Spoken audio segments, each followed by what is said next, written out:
সংবিধানে তো গণ অভ্যুত্থানও ছিল না, শেখ হাসিনাকে তাড়ানোও ছিল না। কোন ধারার মধ্যে কিন্তু গণ অভ্যুত্থান পড়ে নাই, কোন ধারার মধ্যে কিন্তু বাংলাদেশ 2.0 লাভ করে নাই। যখন আপনি রামিসার বিচার করতে যাচ্ছেন, তখন আপনার প্রকাশ্যে বিচার করতে কি সমস্যা? তখন আপনি বিচার করতে গেলে আপনি বলেন মধ্যযুগীয় স্টাইলে বিচার করা যাবে না, কিন্তু আপনার খুনটা তো মধ্যযুগীয় থেকেও বর্বর ভাবে হচ্ছে। সেটা আপনি কিভাবে অ্যাকসেপ্ট করতেছেন?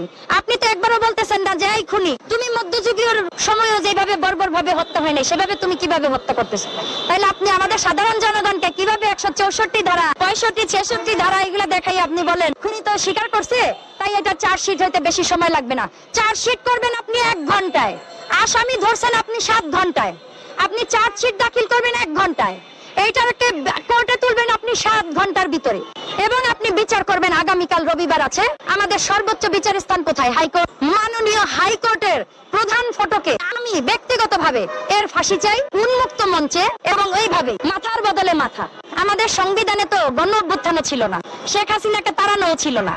কোন ধারার মধ্যে কিন্তু গণ অভ্যুত্থান পড়ে নাই, কোন ধারার মধ্যে কিন্তু বাংলাদেশ 2.0 লাভ করে নাই।